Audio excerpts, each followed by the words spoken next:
Welcome everyone to today's webinar on the brand new Funding the Mission 2.0 website.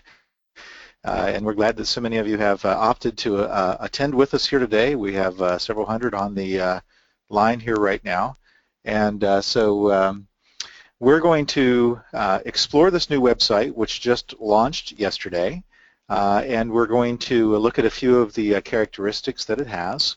We will pay particular attention to the things that apply to a local church. We will be willing to entertain some questions and so forth about the district operation and the tools that the district has available to them, but we are certainly going to concentrate on the local church for this webinar. And I would like it if we started off with a word of prayer together. So let's all take a moment to pause here. Father, I thank you for our wonderful, generous Church of the Nazarene. And we thank you, Lord, that right across the world right now there are ministers and missionaries and missions and compassion and just ministries going on in every direction in order to try to bring people who are not disciples of you and make disciples of you out of them. So we'd ask, Lord, that you just bless that whole effort in our wonderful church and bless this time together, Lord. May those of us who care for the funds and handle the finances of the church be extra responsible and extra efficient in all that we do. And we'd ask that you bless each one in attendance here today. Thank you so much. Amen. All right. We are going to look at a screen here that shows us some of the things that we're always get asked at the beginning of the webinar. If you can see us but not hear us, there are instructions for you. And this webinar in particular will be highly oriented toward your questions. So while we're going to do a little bit of a survey of the site and just familiarize folks with it, we're looking forward to answering your questions. But I'm going to answer two of the most common ones we've already been receiving. That's been active on the telephone for the last day or two. And the first one of those is that if things just are not working for you on this new website, can't get in, getting errors, and not able to see what you need to see, then there's a pretty good chance that you need to clear the cache in your web browser. Your web browser has been collecting cookies and little bits of information, a little program, so that the site loads faster, and when it tries to put the old ones in the new site and they no longer fit, then that's a problem. If you need any help, we have very capable folks out here who can help you with any of the browsers and how to clear the cache on those browsers, and that's been a great help to folks. One of the second most asked questions, we flipped the switch and began this at 11 o'clock Central on Sunday night. At that time, all of the we had imported all of the historical transactions, which is just a mass of information. Imported, of course, all the login information and all the processes, and given the new website, which is a very different in how it functions from a technical standpoint, given it all the permissions that it needs. And so almost everything is available to you, but there is one thing that's not available, and that is any transactions that were pending under the old system. It's actually a different money mover now.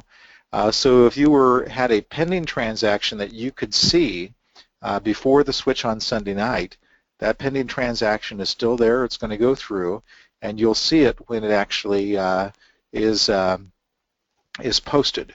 But you won't see it as a pending transaction. So we're going to need a little grace for about a week or so. There will be a few days of pending transactions in there that will show up, but they're not going to show as pending. If you make a new transaction on the new website, you will see the pending transaction is going to show as a scheduled transaction for you until the money actually moves.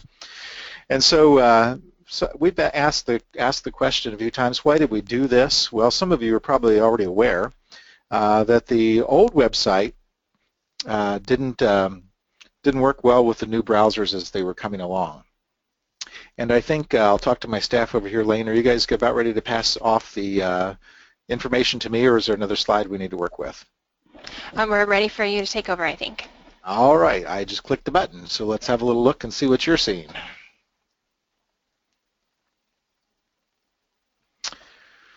All right, and I do believe you can see my screen now, can you not? We have a black screen right now. All right. And I see your mouse moving. That's bad. Let's try this. Could you select your browser? There you go, it's there. What do you see? Okay. All right, you're going to look at the side of my head for a little bit because my eyes are going to be turned to just the opposite direction just a little bit. But this is, as you can see, new. And one of the things that this website does that the old one did not do is that it adjusts itself for the different size screens that you have. So let's say you're formatted for a telephone, smartphone, you'll see this sort of thing. And if you're in the size of a tablet, you'll see something like this. But it still works on your large screen, obviously. You can see that things look a good bit different. You were used to menus across the top and over across the left. The menus don't look the same. A lot of these things are now little icons, which would be different for you. But once you get used to these, those of us who have been playing with these for the last several weeks have gotten pretty handy at them, and they seem natural to us, and we kind of like that thing. So we're going to just look at the very front page. It used to be called a dashboard or a home page, and I'm going to go to a specific church called the Fish Creek Church of the Nazarene on the East Ohio District. You'll see that things look a little different up in here, but you still have your log information. You still have the same things exist for those of you who had district access that were able to flip between one church to another church. That's not going to be the case for those of you who have local church access. It's just going to name your district and church up here. But once you see what's going on with this, you'll see that reported income is accurate as of a certain date, and then there's giving to the World Evangelism Fund. You'll see that there's a little slide that comes around the outside of the icon for World Evangelism Fund. If the goals for this church were up to date, it would be a full circle, come all the way around, and the same for P&B. One of the things you'll find yourself doing quite often is clicking on more details. And this gives you the information of where you're at through the year. So this is the one view that gives more information, that shows exactly what you've given to the Pensions and Benefits Fund, to the World Evangelism Fund, what your reported income is.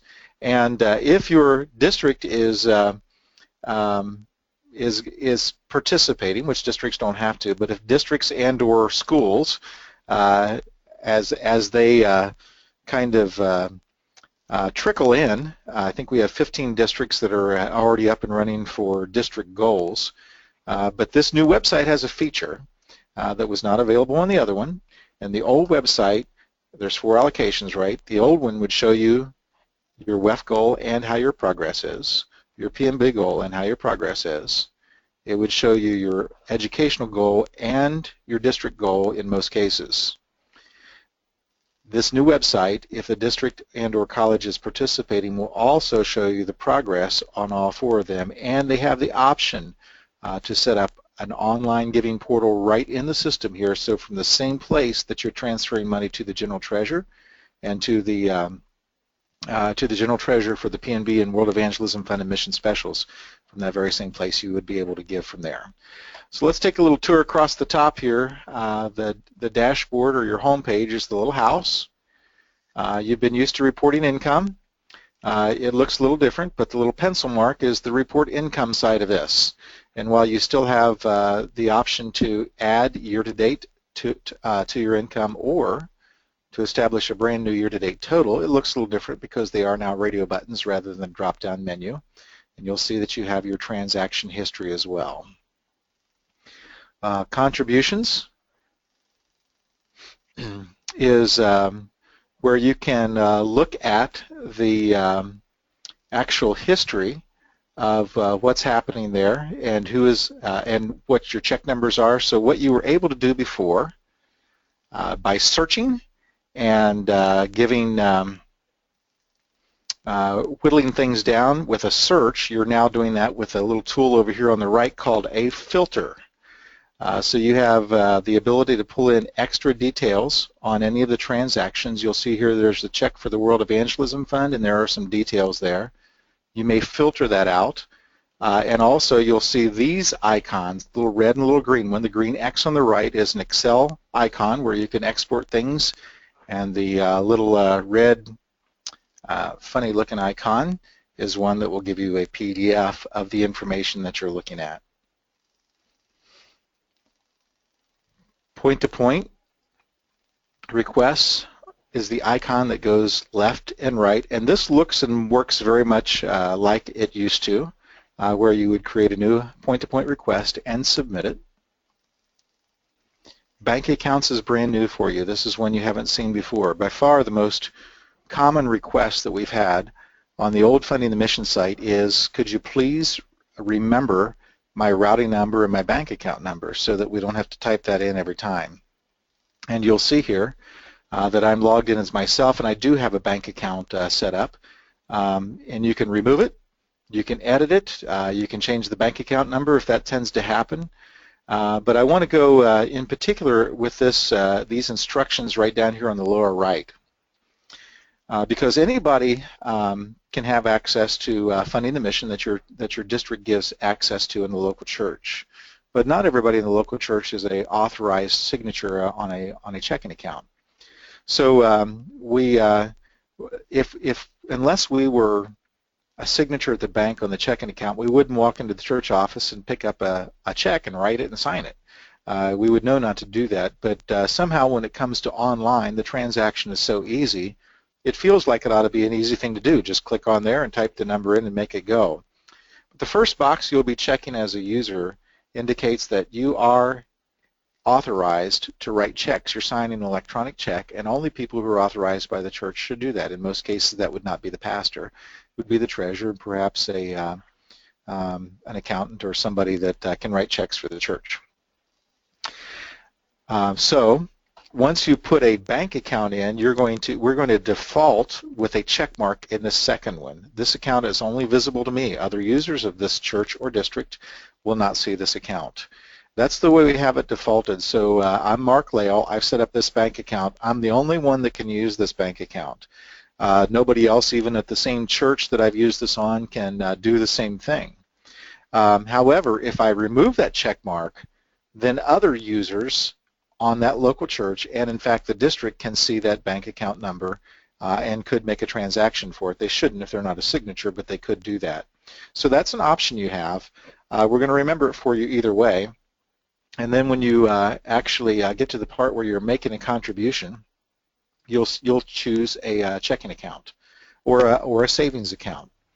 And that happens, this looks a bit different than it used to. The World Evangelism Fund, let's say you want to make a contribution to the World Evangelism Fund. Rather than having to type in your new information, you will select a bank account over here. So I have Mark Lale's checking account right there. If I had a savings account or multiple checking accounts, we would check which one we want to send that money in from there.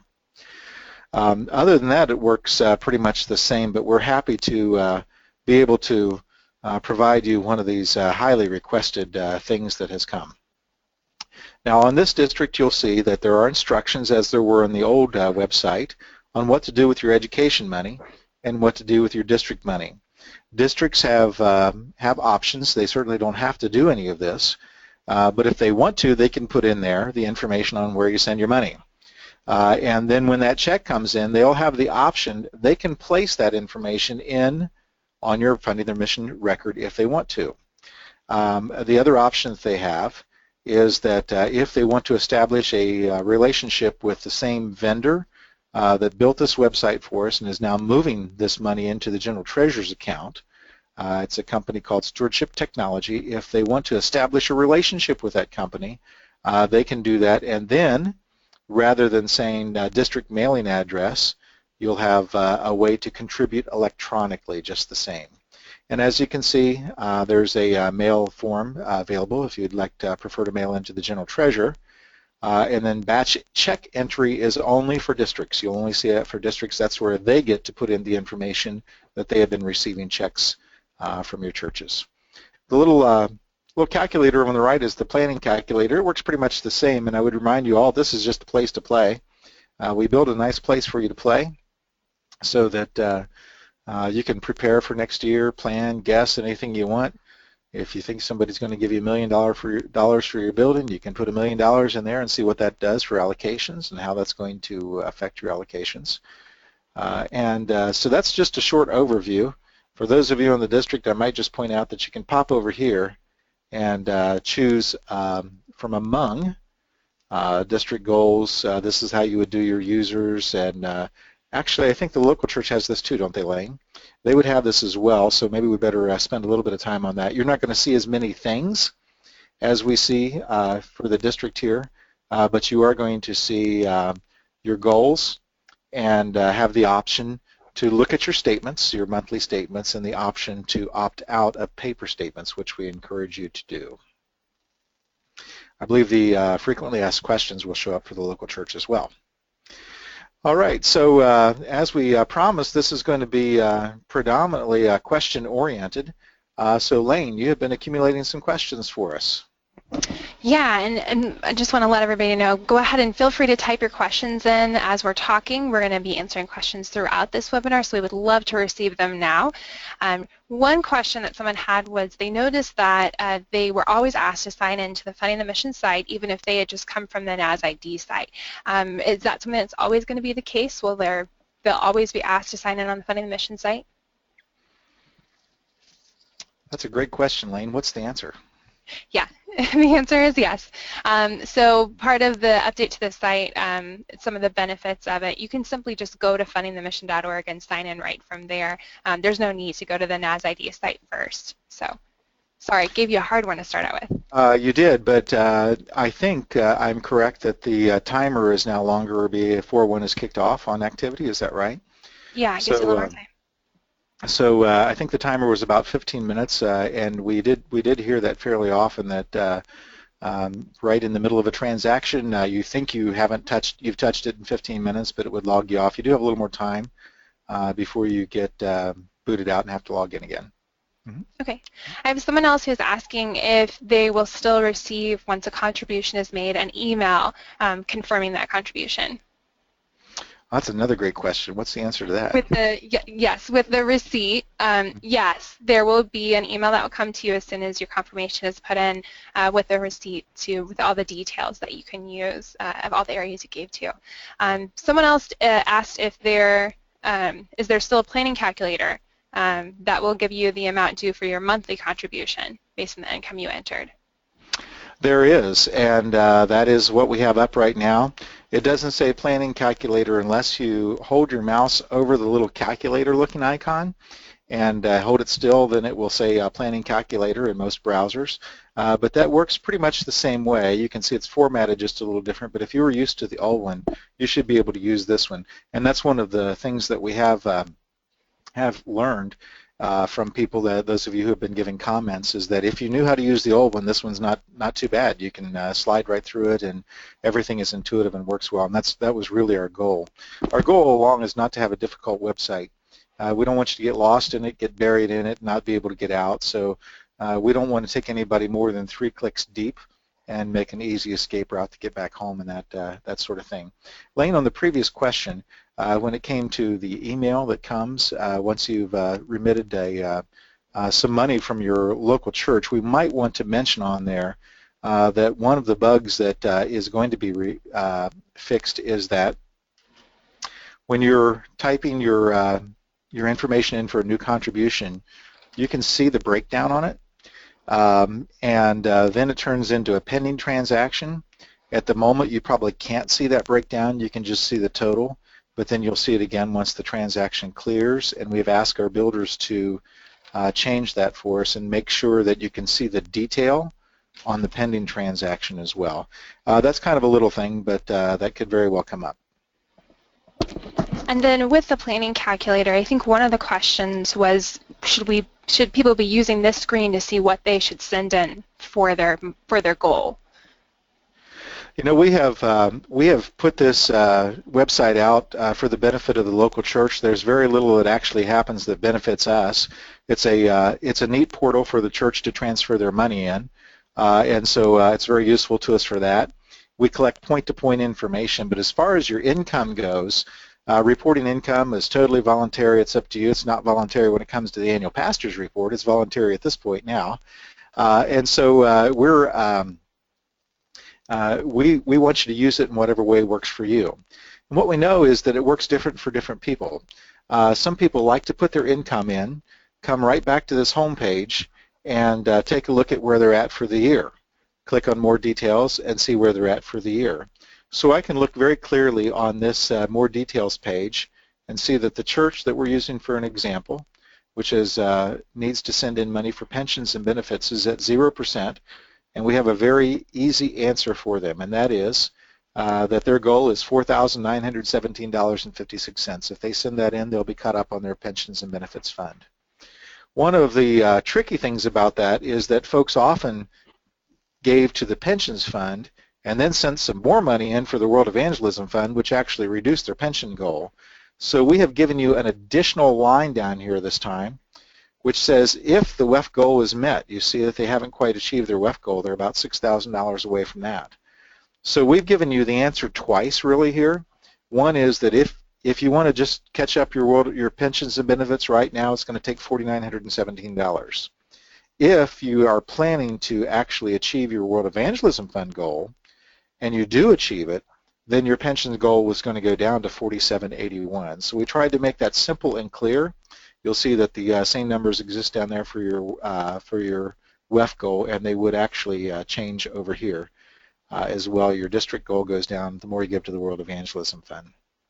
And so that works great for some people. That's the way we designed it. However, we know a lot of people come over to the planning calculator and say, well, we had $1,000 come in the offering this Sunday. Let's just send in allocations based on that offering. You can still use it that way. So if your preference is to use the planning calculator, you can do it just that way, and it'll pop all the numbers in. In that case, you would need to give $2.14 to the World Evangelism Fund, and you can see that you have the same detail, $22.50 for P&B, but if you meet your WEF goal, then it goes down to $21.33. So it's really fine either way. Those of you who are used to doing it through the planning calculator, that's absolutely fine. The planning calculator records nothing, remembers nothing. It's just a calculator. But the home page is where you can actually record things. So you're welcome to do it either way. Perfect. And then another person had a question about write-ins. Previously, when they wanted to give a links gift, they would go to add a write-in. How do they do that now? They're going to go to make a contribution, and they would click on something like Mission Specials here. And you'll see that there is an opportunity for write-in here. It has changed just a little bit in that previously you only had the option to write in one thing per contribution, and I believe I'm correct, Lane, in saying that there are now multiples. You can put multiple write-ins in. I think before it would add multiple lines for write-ins, and now you can put them all in the same box. So you just write the total, and then in the comment box you can write what you want to give to an amount for each thing. Now the write-in is important. It doesn't. This is not an automated process. When you give to something and write in the instructions for us, that's going in front of human eyes who are going to read what you wrote and interpret it. So if you say this is for Joe, he's a missionary. We need more information than that because we may have more than one missionary named Joe. So give us good information in there, and we know who you are. We have your email address and so forth. So we will have to contact you. Donor Services actually will be the ones contacting you if you have questions on that. But you need to provide enough information in there. Don't be bashful about it. Put as much information as you feel like in there. We'd rather read it and have the information than be a little shy on information and have to try to contact you through email or phone call. But the write-ins are still there. All right, and then getting to the education and district giving, for churches that have already given to the district or to the school this year, it's still showing a 0 on the dashboard. Why is that? That's going to be the case if unless your district is participating.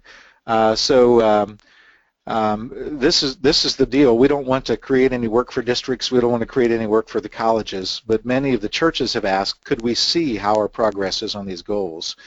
So we have just made it possible for the district. I'll go ahead and show it to you here.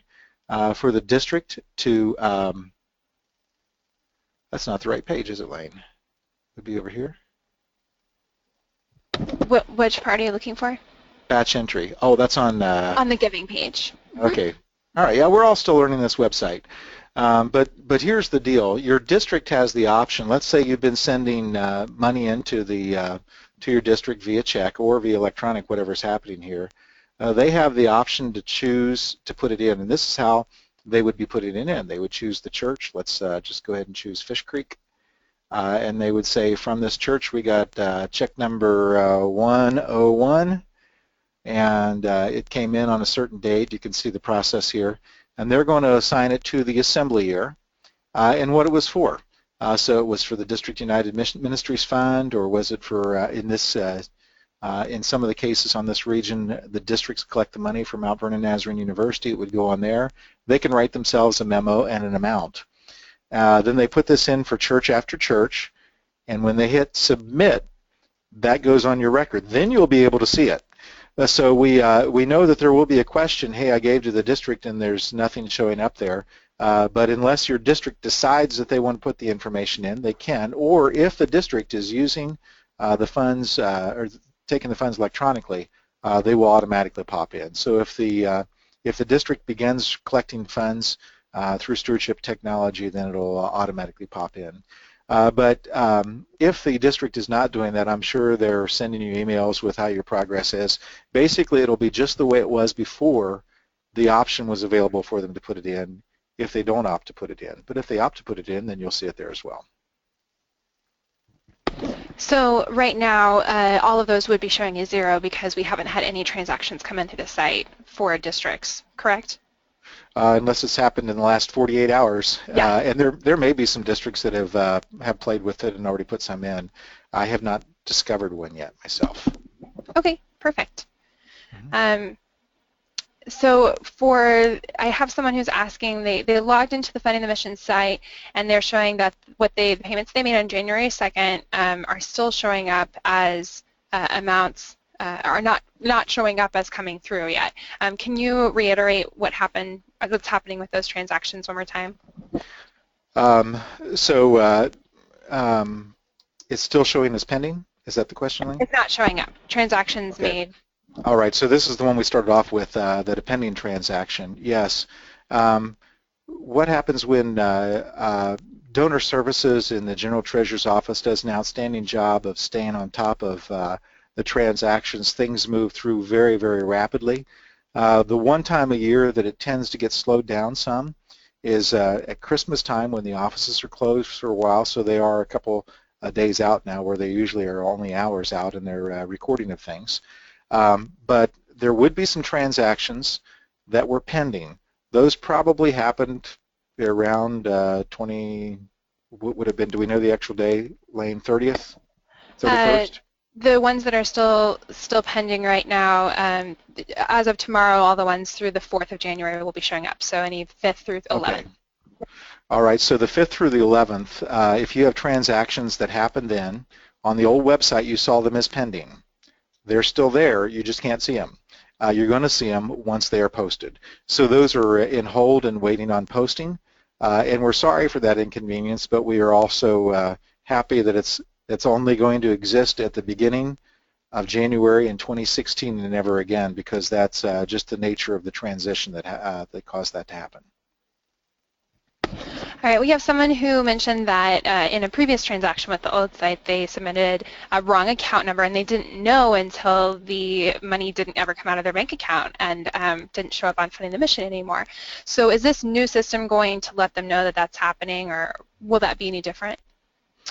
Yeah, since it remembers your account number and your routing number, if you type it in wrong, we'll help you remember it the wrong way. So you'll want to make sure you get it in right the first time. But there is a different process now for that. Under the old website, in order to get your information as quickly as possible up there, it went in, but there were late failures that happened occasionally in the banking system. Those had to be manually removed, and it was possible to miss those from time to time. With the new behind-the-scenes money handling that's happening now, that's flagged in a more efficient and better way. So we believe that we have that problem licked.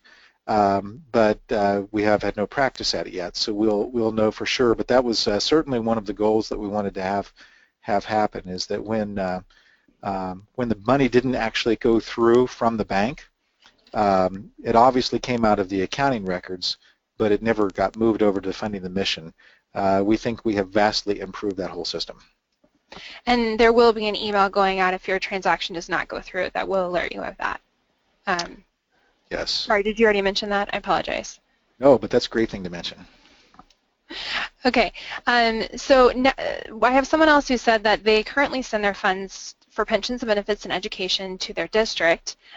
Will they now send that through Funding the Mission, or should they keep sending that through the district?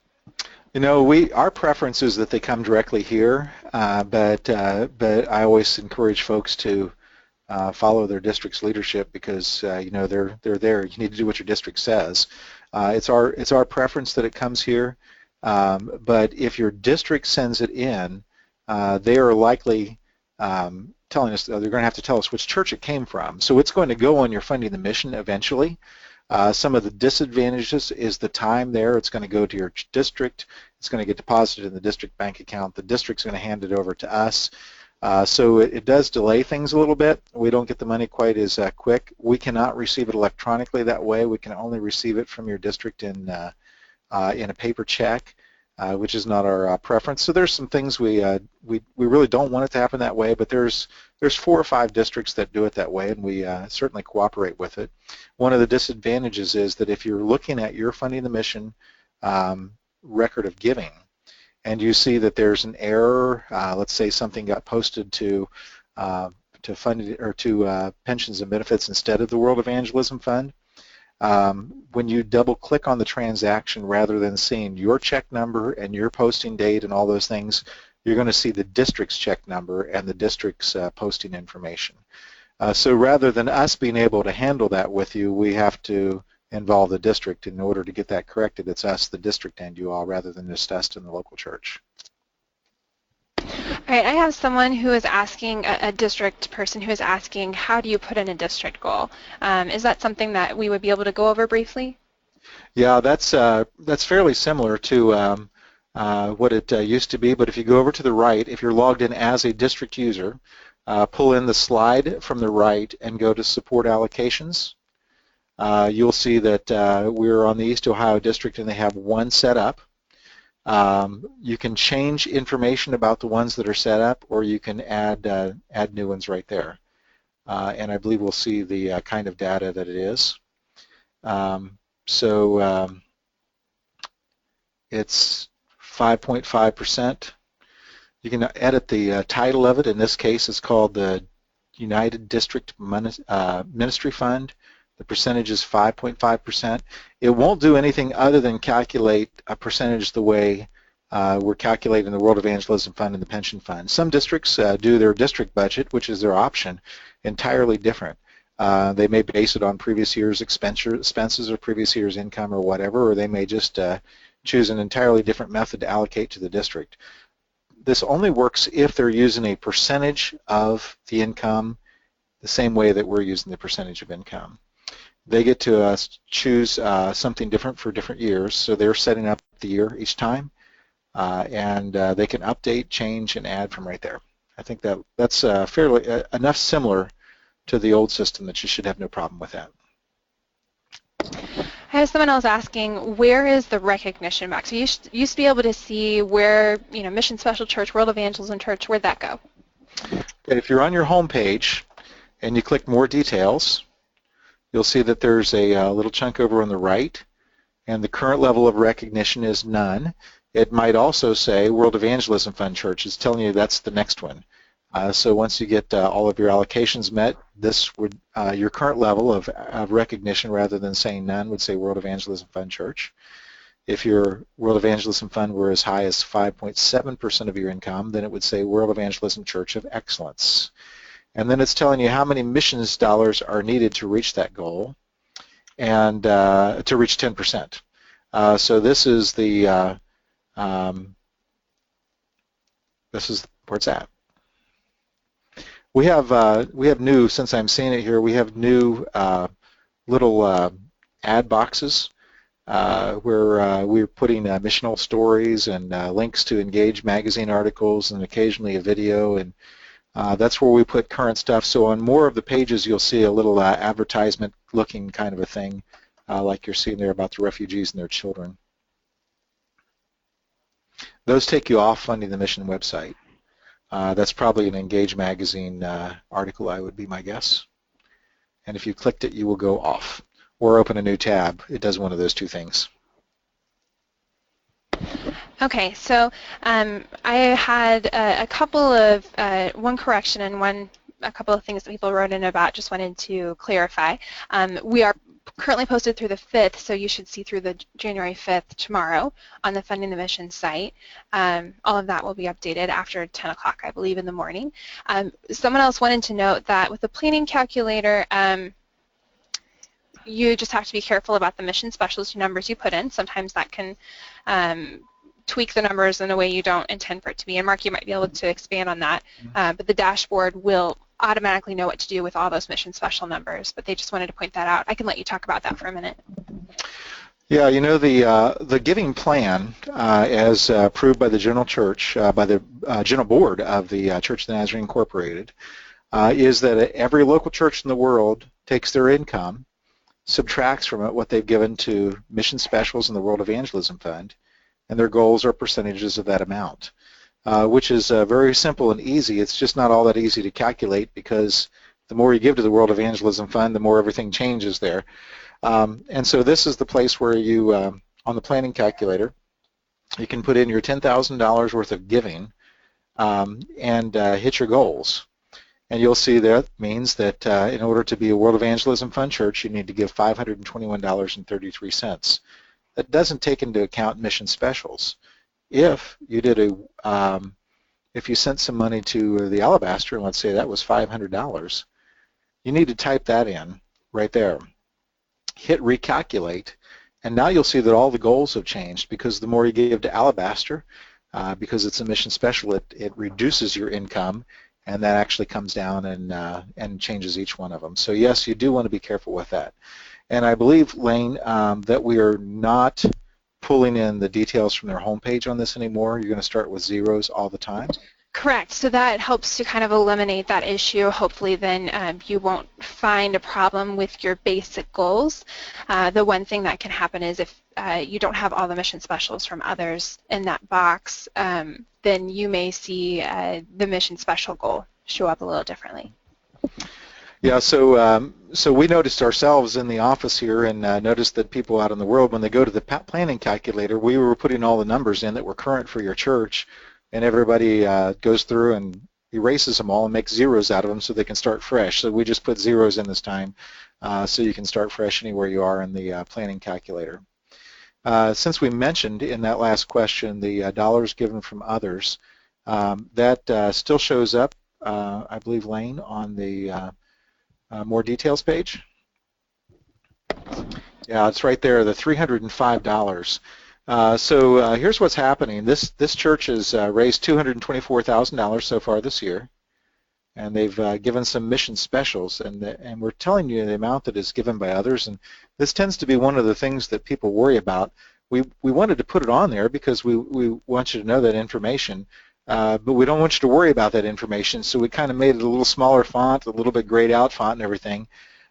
Here's what happens. When individuals in your church are sponsoring children or giving directly to 10% mission specials, perhaps there's a tornado and they give to tornado relief and send the money directly to the treasurer, they have the ability to say, please credit my church with this missions giving.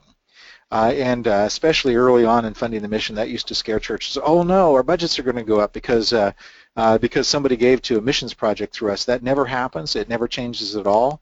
You can prove it. You can go over to the planning calculator and make astronomical numbers in the in the missions giving, in the mission specials, and add that same amount to the income, which we're doing. We're adding it to your income. It makes no difference at all. So if you have someone in your church who wants to donate $1 million to Compassionate Ministries, you say, yes, we'd love to have that as our 10% credit. You'll get 10% credit. It's added to your income. Because it's 10%, it comes off of your income, and I can prove numerically that it did not affect your allocations whatsoever. It's a very mission-friendly plan, actually. Any gifts to missions are always good for your allocations. So we had someone who had asked if they should try and add the income of gifts from others to their income, and they should not because it's already added by the website. Is that right?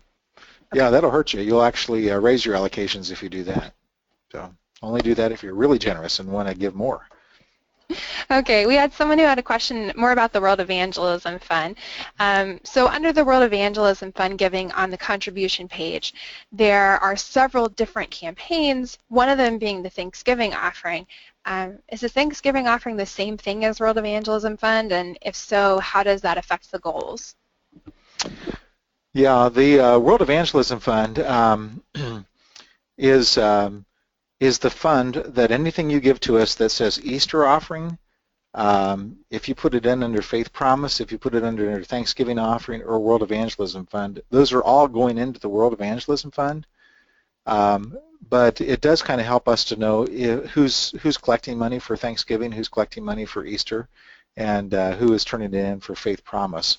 But all four of those are World Evangelism Fund. They're going to show up as World Evangelism Fund on your home page, on your giving record, on your receipt. You know, I hadn't thought about that, but that might be something that we would want to make a little more obvious from there. Maybe we could get a little color or a sub, make those look like subcategories of the World Evangelism Fund. But that's been tradition in the Church of the Nazarene. We raise the World Evangelism Fund through things like Faith Promise, Easter offering, and Thanksgiving offering. So you have 4 different ways to put it in there. Good question. I had someone who was asking the reported income that shows on the more details page, that's a total year to date for the whole church year? It is. Okay. So that would be so far in the year to date total. Okay, just wanted to clarify for them. I had someone else who said that currently their pastor has a login access, but he can't sign the checks. Do they need a second login for the treasurer? If so, how do they go about that? You know, if I were the pastor of the church and it doesn't cost anything to get a second login, I'd get a second login. I mean, it doesn't cost anything, and that keeps the account. You know, even if the treasurer's sitting right beside the pastor and says, "Well, I'm instructing you to click it," there's probably not going to be any repercussions for that. But it isn't really right. The right thing to do is have a login for the person who has a signature on the account, who can actually transfer the money for the account, and have them do that. If you need access to Funding the Mission, and I'm pretty sure you don't, or you wouldn't be on this webinar probably, but if you do need access, your district office is still the one who makes those assignments, and you can also request it from us at Stewardship Ministries. We can add them. Our preference is that those come through the district office because the district knows who everybody is and keeps up with the moving pastors and all that sort of thing.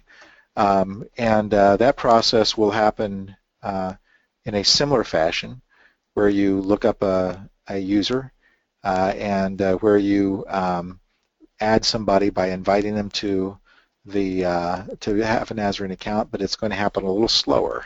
We weren't going to highlight the things that got worse in this, but whereas before, if you were sitting across a cubicle from somebody and wanted to add them, you got pretty much immediate responses from the whole system that it popped back, yes, this is a Nazarene account user, here you go, you're in.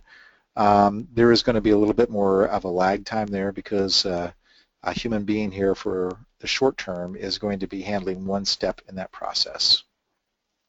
So I would encourage you, don't wait districts and churches till your pastor's report is due, like let's say April 14th, and it's 11 o'clock at night and you want to add a new user. It's not going to happen that quick. So you need to get the users on. The information's there. The district can print it up, or we can get it to you. But as far as getting a new user on, you're looking at a few hours rather than a few seconds for a period of time. I have someone who is a district user and is looking at the site and sees the district activity, but how do they switch to the church? Could you go over that one more time? Mm-hmm. Yeah, so the district is going to see something similar to what you're seeing up here in the upper right-hand side. And when you click that, you get a drop-down menu. The district won't be able to choose different districts like I can, but you will be able to choose churches. So if you wanted to go to Canton South or Canton First, you could do that right there. And it gives you a little spin move there for a little bit, and then it pops right into that church. It also is the place where you can choose assembly years. So if you need to look at some of the information from previous assembly years, you can see those as well. Okay, so I have someone who said that they've never utilized the report income feature before, and they'd like to, but they're so far into the year, will it mess everything up if they just put in the whole income at once for so far in the year? With nothing reported, it looks like all the goals are met, and they'd like to see where they're standing, but do they need to do it month by month, or can they report everything in one lump sum, or how do they do it? I would encourage you to poke that number in there because it can't hurt anything.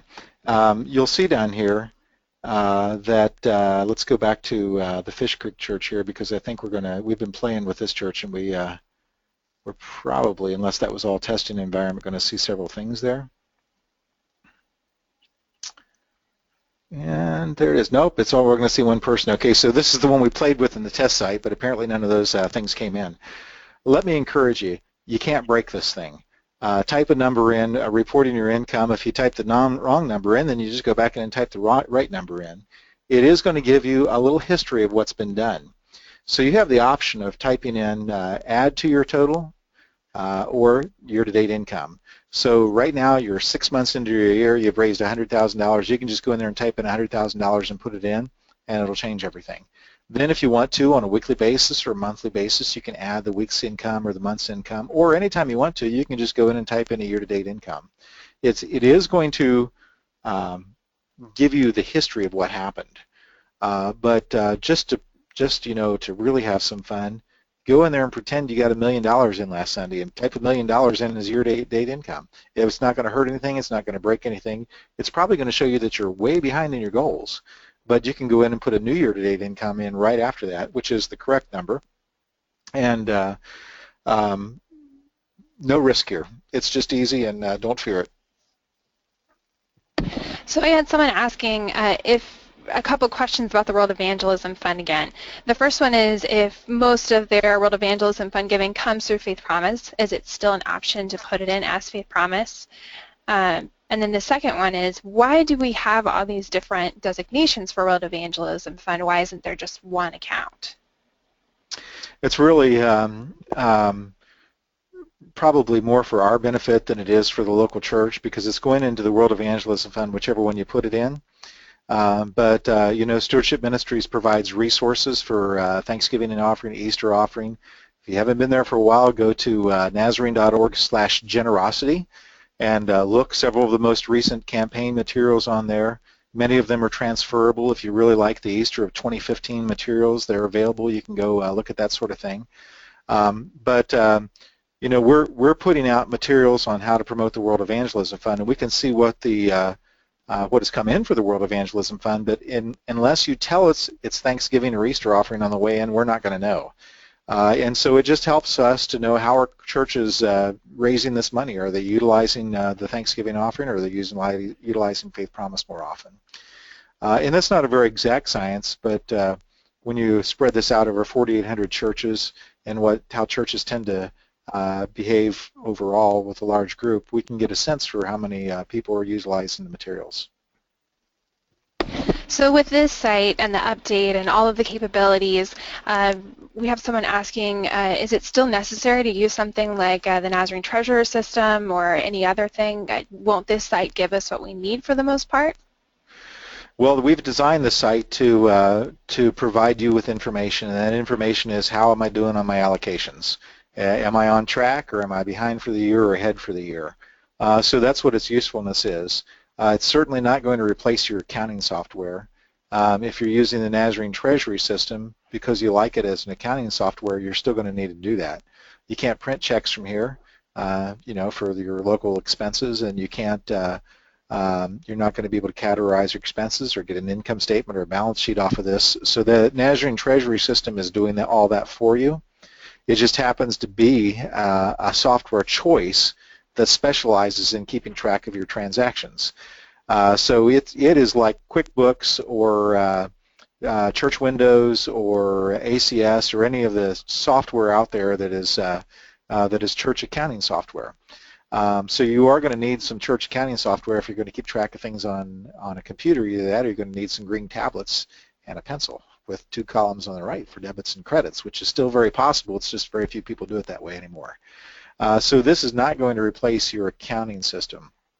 I would, however, tell you that it's important if you are using the Nazarene Treasury System. People tend to depend on that for their allocations. You need to come back here and check often because 2 things tend to happen. When you're doing a mission special, sometimes what a local church user thinks is a mission special isn't really, and I'm having trouble thinking of one right now, but I think links, some of the links things are not 10% specials, right? There's some links postage or something like that. Like if you gave to a personal gift to a missionary. Yes. So the Nazarene Treasury System will let you put that in and say it's a mission special. But when we get it and it goes into that account, we're not putting it as a mission special. So if the 2 systems have different information, that's a problem. The other thing that can happen is that you can go into your system on April 5th, your year closed on March 31st, and give one of the systems a 2015-2016 calendar year and the other one a different fiscal year. So you need to be careful on the mission specials and on the year that it's attributed to when you're using the Nazarene Treasury System. But both of those systems, and that's not us, by the way, that's a private company that does their own thing. A lot of people use them. About 1,000 Nazarene churches, we think, use it. So so you just need to make sure that you're giving both of those systems exactly the same information. If you give them exactly the same information, you'll get exactly the same results out of it there. I should mention too that one of the new problems that happens with the giving on an allocation system that's based on current year income is that things get a little weird at the end of the year. At the end of the year, your last offering may be the very last Sunday of the year, so many people are putting in are sending money to the general treasurer in the first year of their new fiscal year for the previous year. Make sure you tell the system that. On the first day of the new year, it's going to default to new. So if your new year starts on April 1st, when you log in, you're going to be doing activity in the 2015-2016 year. And we thought a lot about how to do that. We had some requests to hold this off for a month and not change till a month after the new fiscal year, and all the districts have different fiscal years. And we just decided that the thing we need to do is to make it right. If you're in this year, you're doing stuff in this year. Whatever day you're in, you're doing it that way, unless you tell it to do something different. But what we did institute in there is a little reminder that pops up. So before you make a contribution and so forth, it's going to pop up and say, now you did want this to be for the 2015-2016 year, correct? And so you're given a reminder before you actually send it, just to help reduce some of those mistakes, and that's some of the most common mistakes that have happened on Funding the Mission. You want to make sure you put that in the right year. All right, we'll take one more question. I have someone who was wanting to know if they do want to set up an account with Stewardship Technology as a district, what do they need to do? Who do they need to contact? Why don't you email stewardship@nazarene.org, and we'll send that to you rather than putting it out there. They're a company that we've worked with for a few years in different capacities, and we trust and we know, but certainly nobody is under obligation to use them. It's just that our system works a little better with using them. We like the people, we're trusting them. I would tell you that we vetted them pretty thoroughly on their payment card industry compliance, on their failure and success when it comes to safety in keeping confidential records confidential, and look for somebody that we believe is going to be there in the long run, not a company that's going to be gone in a year or two and all this go away. We are under contract with them for the next 36 months with the Funding the Mission website. The kind of things that went wrong on the previous site, such as the new browsers come out and things don't work, they'll be the ones fixing that and making those kind of things happen. But really their specialty is moving money. They do so for numerous religious organizations. They are located in Mount Vernon, Ohio. Most all of them, including their founders, are Nazarenes. And so we have a lot of confidence in them, and we'd be happy to provide you their information.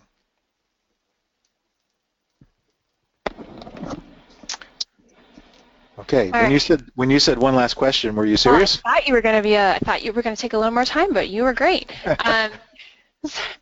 All right. So here's another one that might take you the rest of the time.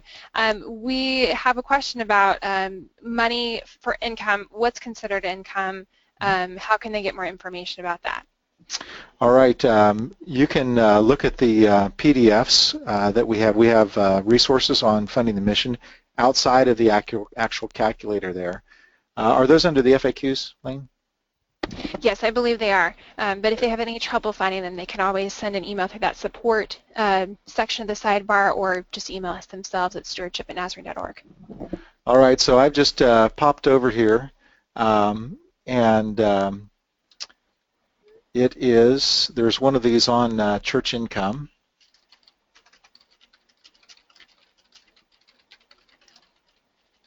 Or it will be, but we have about a 5 or 6 page illustration of the kind of things that happens in local churches and what's to be counted as income. And this is what the annual pastor's report is asking for. It's asking for gifts to your church. So if somebody gave you money, that's income. Now, if you handled money for a different organization, or you had money that came through the organization that was not a gift to the church, then that's not income. But income would be tithes, offering, special offerings, designated offerings, Sunday school offerings, building fund offering, anything that's a contribution to your church. That's what we're asking for. The annual pastor's report is saying, report this as income. An example of what would not be income would be if you happen to be operating Upward Basketball and you're charging each of the families $85 for their child to participate. You're receiving $85 into the church, but it's also costing you $85 to put this in. It's not a contribution. They're not going to get a charitable contribution receipt for this because they didn't make a contribution. They paid for a basketball league for their children. So while the church is handling that money, it's not income. However, if one of the parents comes up to you and says, we love Upward Basketball. You guys have been so good to us. We just want to support your church. Here's $1,000. That's income. So we have several of those things. There are a few little gray areas about love offerings. You know, is the Gideon, are people contributing to the Gideons? Are they giving money to the church? And then the church is making a contribution to the Gideons, or are the individuals making the contributions to the Gideons? We have all of those things addressed in the in there. But the answer is if it's a contribution to the church. And so if you put any other number down on the pastor's report other than the contributions of the church, it's going to be wrong. You need to put the right number down, and that's what was a contribution. We're not asking for interest income.